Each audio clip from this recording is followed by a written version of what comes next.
Ma'am, if you're selling this place, somebody needs to clean the yard. I'm not selling my home. Then why is there a for sale sign out front? Someone put it there because they thought I'd given up.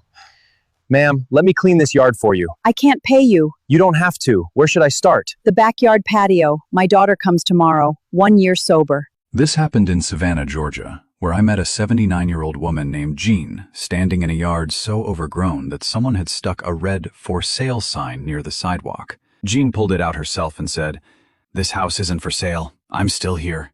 The grass was knee-high.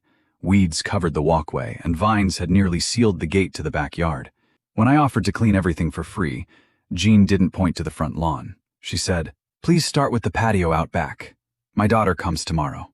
Her daughter, Melissa, was 45 years old, and tomorrow marked 1 full year since she stopped drinking. Jean told me their family hadn't always been broken. Melissa had a job, 2 children, and Sunday dinners at her mother's house.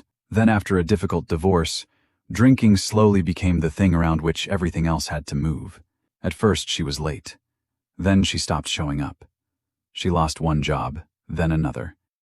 Her teenage children started staying more often with their father. Jean tried helping, but for years she couldn't tell the difference between helping her daughter and protecting her from consequences. Finally, after Melissa missed her own son's birthday dinner, he told her, "Mom, I love you, but I don't want to keep guessing which version of you is coming." Jean said that sentence finally reached somewhere all the arguments hadn't. Melissa entered an outpatient recovery program and started attending support meetings almost every day.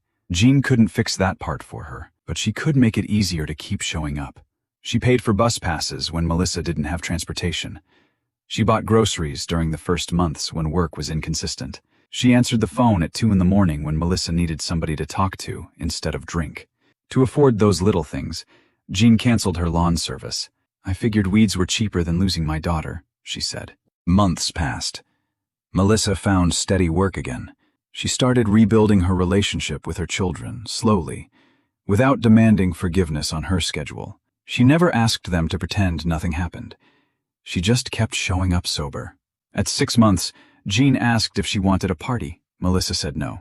At 9 months, Jean asked again. Still no.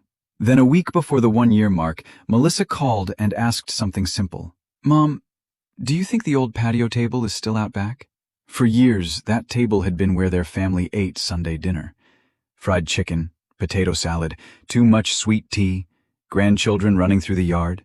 It was also the last place the entire family had sat together before Melissa's drinking became impossible to ignore. She wanted to invite her children and her mother there for dinner. No speeches, no decorations, just dinner.